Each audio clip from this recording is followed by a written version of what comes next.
Hello friends and potential friends.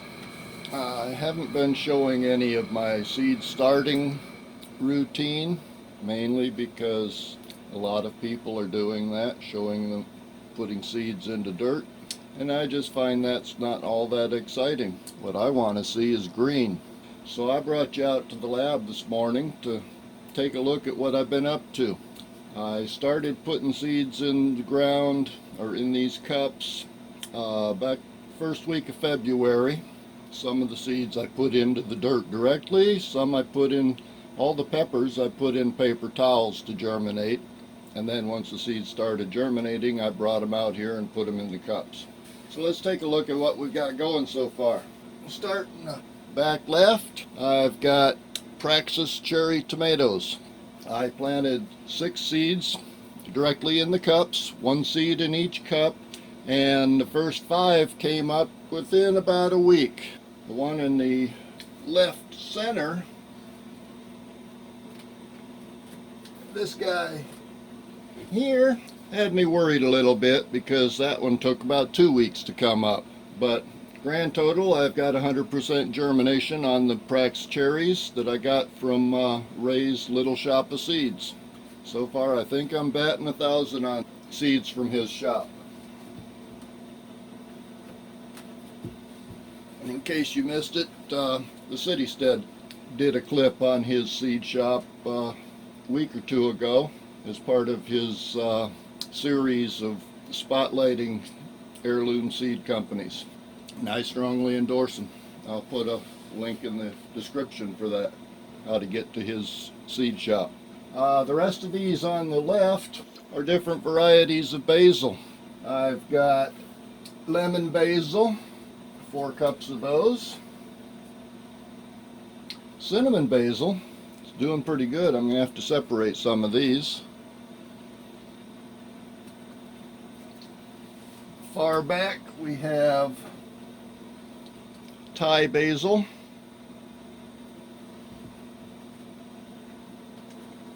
Then we have licorice basil.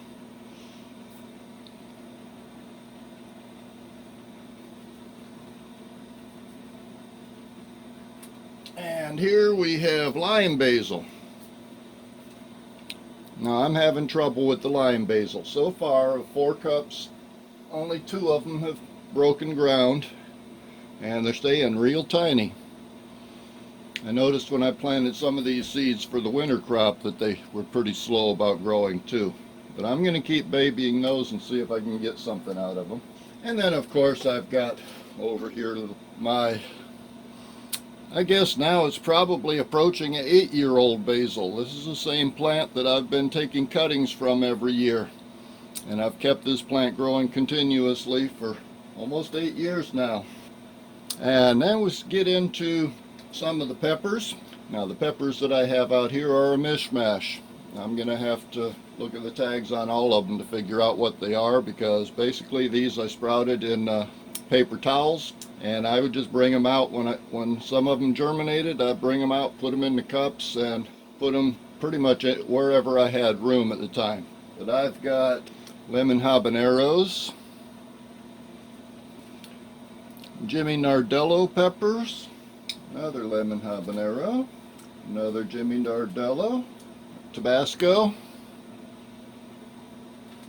Looks like 4 Tabascos there. Yeah, some of my most recent additions, another Jimmy Nardello, another lemon habanero,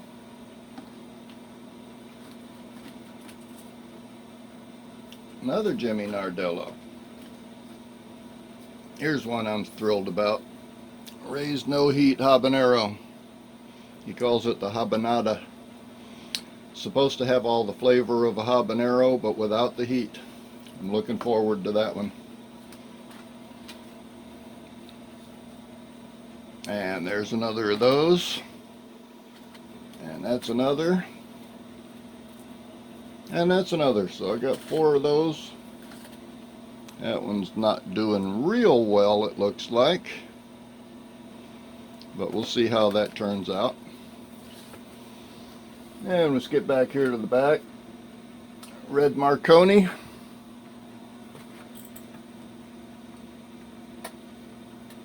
Another red Marconi. Another red Marconi. Okay, those are all red Marconis. There's another no wheat habanero. Caribbean orange habanero.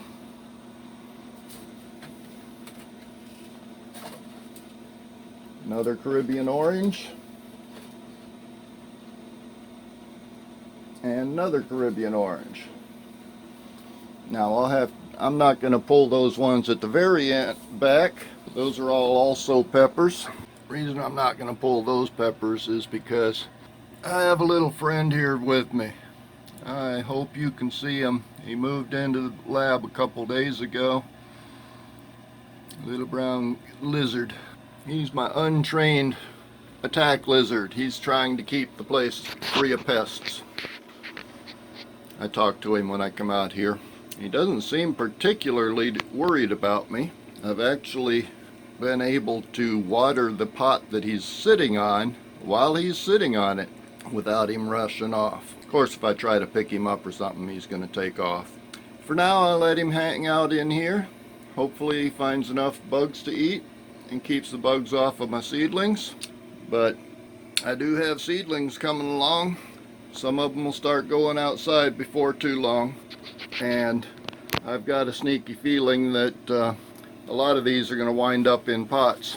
And incidentally, for those of you who may have thought that the saga of the Ponderosa lemon was going to be over with after I ate that pie, but I planted 7 of the seeds from that Ponderosa, and that's the first one that came up. This guy came up 12 days after I put the seed into this cup.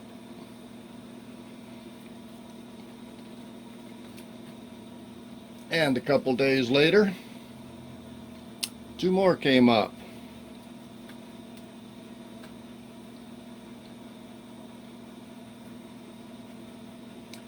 And the day after that, 1 more came up.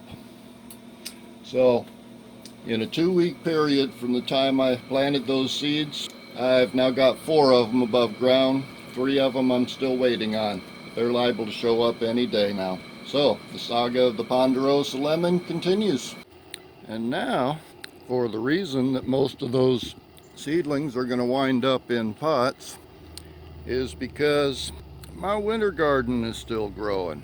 Got some rosemary down here at the end, a few scraggly tomatoes with blossoms, a number of other tomatoes with fruit. These are Romas,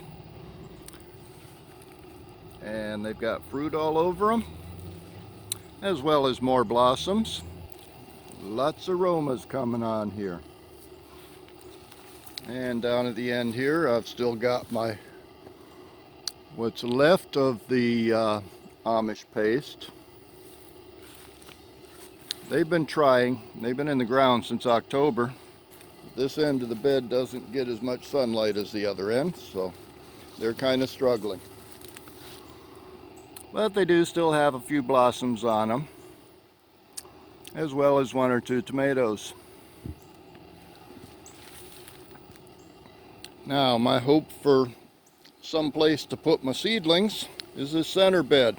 This is my cold weather crops. I've got kale down at this end, still going strong. I'm still eating salads.